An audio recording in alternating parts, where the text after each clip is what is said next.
ଗାଁର ଶେଷରେ ଜଣେ ବୁଢ଼ୀ ମା ଏକାକୀ ରହୁଥିଲେ। ତାଙ୍କର କେହି ନଥିଲା, ନା ପୁଅ ନା ଝିଅ।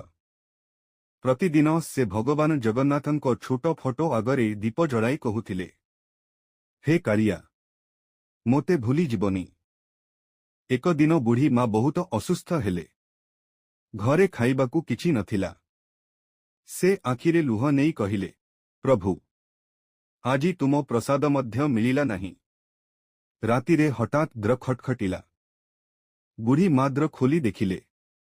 ଜଣେ ଛୋଟ ପୁଅ ହାତରେ ମହାପ୍ରସାଦ ନେଇ ଦାଣ୍ଡିଛି।